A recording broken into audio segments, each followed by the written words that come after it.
So me and you, we keep abreast of world finance. What do you think about post-capitalism? Do you think that's something we'll even experience? We're fully immersed in it. And actually, the whole display of the regional wars that are going on over there in Asia, Africa, is reflection of that reality. Just considering that, it just makes me think, well, lets me know, this is how I look at what's going on over there with the wars and all that. The East is rising or has arrived. But as shout out to Euro News, because the subject is inspired by a series that Euro News just did not that long ago. And one of the examples that, what is the economist's name? Yanis Varoufakis. He was the finance minister of Greece when they got robbed. One of the examples that he gave was of 1776. And that the mercantile system was over. But yet and still, when you walked out your door, you seen the effects, or you seen the mercantile system. And you seen it operating. But it was over, and capitalism had actually started right then. But you didn't know from what you see, because you're still seeing the process of the mercantile system still operating. Okay. Right now, we're still operating in capitalism. But capitalism is over. It's done. It's gone. We are in an advanced post-capitalism stage. And we're in the world of the cloud. Our reality is being transferred into what they call alternative reality that will soon become the reality. And I guess, and I wrote some notes down because this is a very, very deep subject, and it's kind of hard to wrap your head around. But let me start with the war, or the regional wars that's going on, Israel, Ukraine, what's going on over there in Africa with the Francophone and all of that. The West is basically starting war. And what I mean by starting war, they're basically in no uncertainty, they're asking for terms. They're asking for terms, or either demanding terms from the East. The terms that they're asking for or they're demanding, depending on which way you're looking at it, is how is this future that we going over into, that you're going to be in power and we're starting to decline, what is it going to look like? What are you going to do, and how are the decisions that you make going to affect us as the Western world? Because the shift that's coming, there's nothing we can do about it. But right now, we still got the most power. So if you planning to rake us, the Western world, across the coals on some vengeful, I'm going to get you back for what you did to me the last few hundred years, I'm going to beat your ass up in a way. You'll still get out on me, but I'm going to slow your progress down. So by the time you get a full head of steam the way you are now, I'm going to been caught up a little bit, so you can't do me as bad as what I think you're going to try to. So that's what this is all about. You are the big dog to come, but I'm the big dog in decline. So I'm going to give you some of this big dogness before I go all the way away. So that's what this is, because this is an advanced post-capitalism.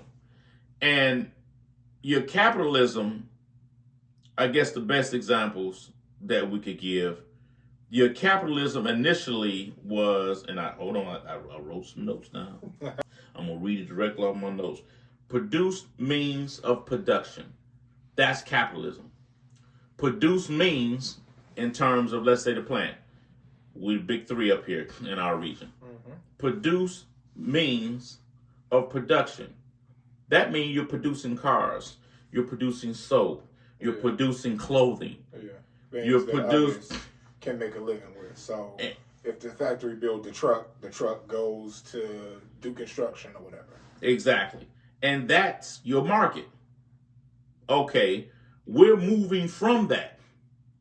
We're moving to a place to where the market is secondary. We're moving to a place, and this is the definition of what we're moving into based on the economist from your news. We're moving to a produced means of behavior modification. I can see that. Behavior modification.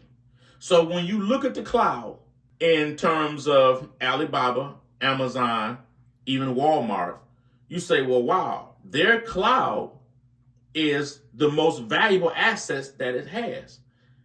And most people will say that cloud is the most valuable asset that you have because that cloud has the financial information of every individual that interacts with that platform.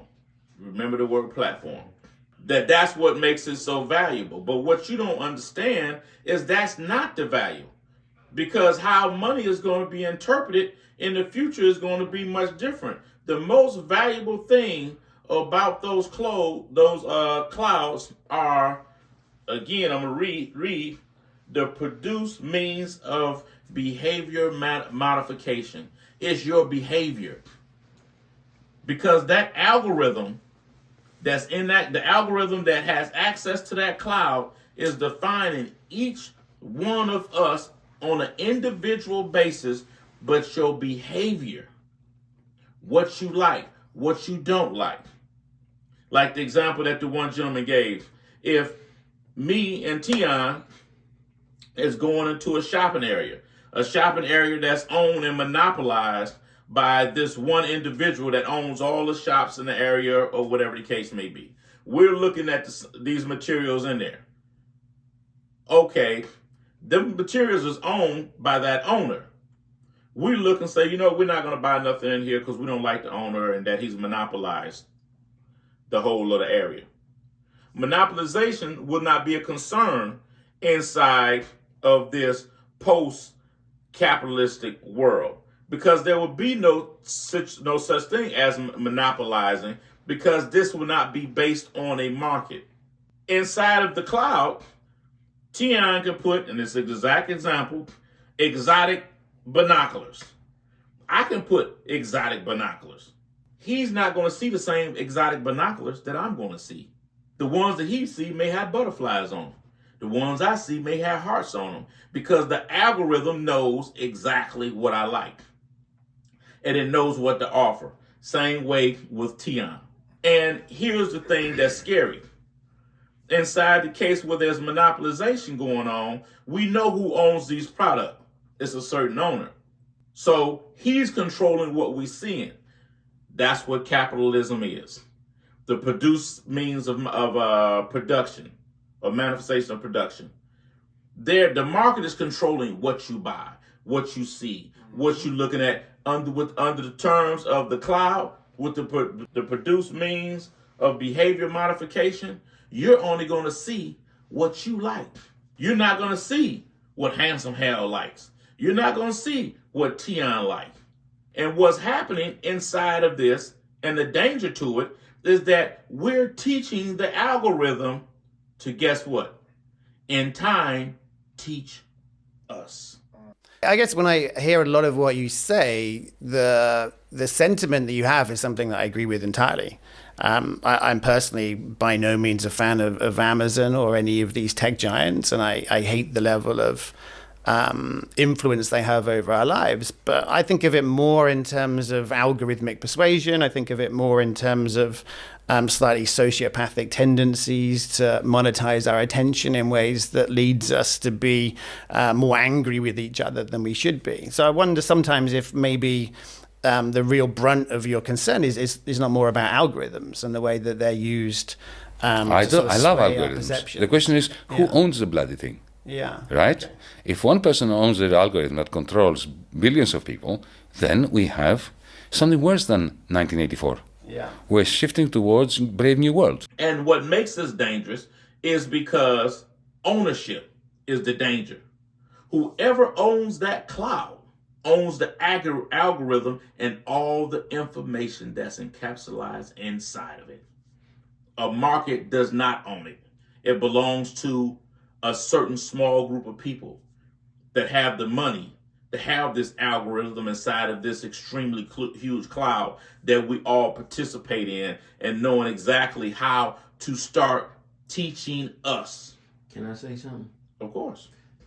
Again, these types of conversation ain't my realm, but when y'all bring it up, I can't help but notice certain things like, everybody going on Facebook or Instagram now and shit. You downloading these apps, and one of the things that come up, it asks you to let you allow it to use something about tracking your searches or whatever you're looking at across other apps, and I always hit don't allow.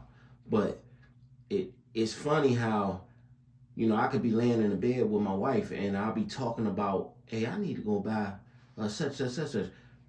What does Amazon's Alexa, what does it do? You're training it, essentially, through your commands, just speaking in the house. It gets from you data, but data on what?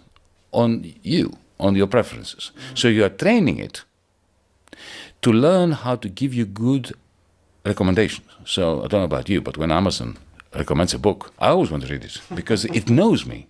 When Spotify gives me a recommendation for music, invariably I like it. Invariably, because it understands me really very well. So I'm training it to train me, to train it, to train me, to train it, to train me, so that at some point it can actually make a recommendation, and then I can say, okay, I want that. So, and Alexa convinces you to buy something, exercise bike, whatever, a pair of binoculars, and then sells it to you, bypassing every marketplace in the world. If I go on Facebook, why is it so many promotions of that shit come up? And I haven't even searched for it. It just come up. And the scary part is, right? So people believe that it's because phones listening to you and all of that, which to a degree, yes. But what we're discussing is that algorithm that has figured out what you like and is promoting it to you, and you thinking it's your own organic idea. That's what we're talking about. We're talking about the fact that you wanting to purchase something, or you seeing something, you believing you just had a natural occurrence. I want a Pop-Tart today, not knowing that you didn't. The algorithm wanted you to want a Pop-Tart because it knows so much about you. So it's paying your subconscious type shit, planting. Okay. Well, I'm just saying again. Well, I believe at some point that it will be doing that. Right now, it just knows what you like. Like you, me and you, we homies. You see a female, I'm like, man, such and such. You like, nah, he ain't gonna like her. But he's like, nah, her, he'll lose his goddamn mind. She'll take every dime he got. That's like a form of an algorithm. You know what I like. And then when that gets around me, this nigga sees I lose my goddamn mind. Because the algorithm knows exactly what you like. So, after you done taught me what you like, and I'm the algorithm, I want you to buy this car. I know you probably 50-50 on the car.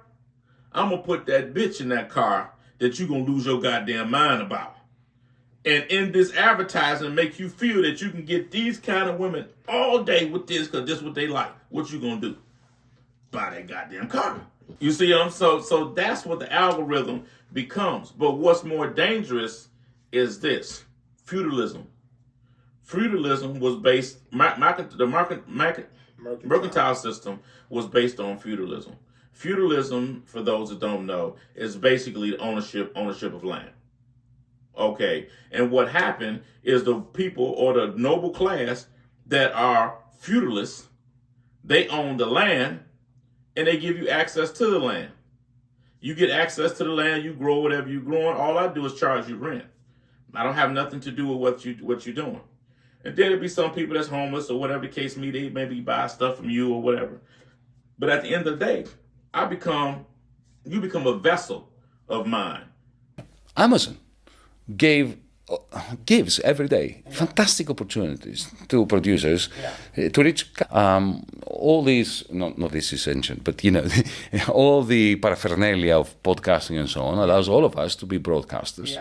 Okay, the point I'm making is that the techno-feudal forces at work, which are based on the manner in which cloud capital operates, are ensuring that all those people who create businesses and sell stuff through Amazon or Shopify and so on, in the end become vassals. Because, landlords under feudalism did allow people to actually do things. They gave them land, they gave them the opportunity to produce stuff. They were called vassals in the sense that they were completely dependent on the landlord, who actually grabbed rent out of them until he squeezed the living wits out of them.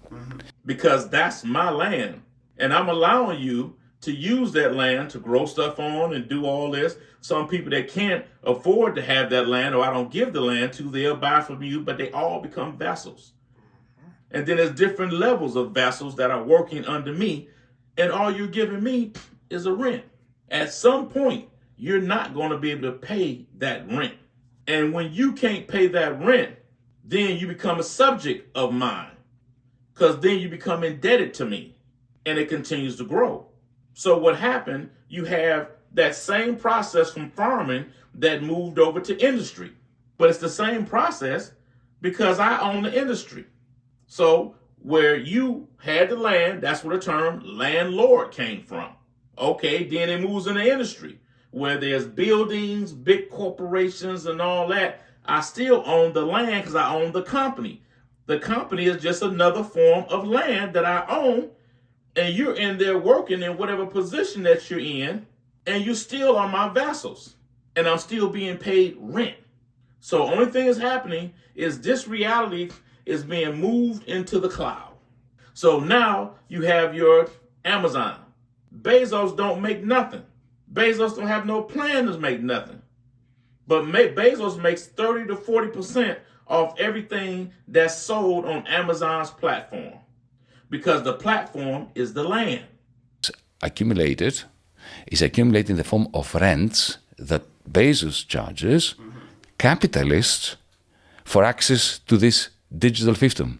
So we're going back to a system where access to the land, only this time it is digital land, it's what I call cloud capital, is restricted, crucial, outside the marketplace, outside capitalism, and procures a magnificent rent for the new cloud lords. That's a new system. And just for you putting your stuff on the platform, you're paying me what? Rent. YouTube. Everybody wants to be, it's redefining media now.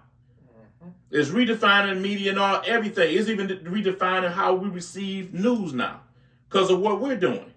But what is YouTube? It's a platform. And it's a platform that we all get on, and we all become vassals of this platform, and YouTube is going to receive rent. So when you had a landlord, now, as my man calls it, he calls it, let me look on here, cloud lords, because they own the digital real estate in the cloud. That's crazy. It's no longer land, it's cloud lord. You know what's crazy? Then think about it, just to say this. I'm looking at what you're saying about YouTube. I can't even remember the last time I listened to WJLB 98 radio.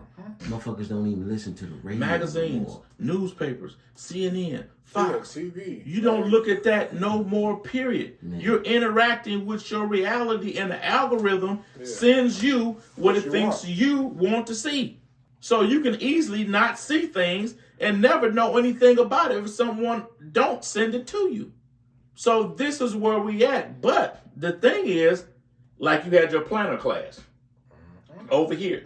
Everybody was broke, and you had these people that got enough money to get land, and then they put slaves, white slaves, all kind of slaves on there to work the land. And they created a class. They called it the planner class. And they became the aristocratic class over here. Now you're creating another class. Instead of landlords, again, you're having cloud lords. And you're creating a class that started to become out of the algorithm. Me and you were drug dealers. Drug dealers come from the land. The product that we push came from the land, right? But now who's the drug dealer now? The scammer. The scammer ain't anything the scammer is hustling is doing ain't got nothing to do with the goddamn land. It has to do with the fucking cloud. The hustle has become the cloud. The hustle has became the cloud. And the cloud lords rule it. And it's all based on feudalism. Rent. You're being charged rent for everything in a virtual reality with digital real estate. Subscribe. Fuck with us. We're trying to fuck with you.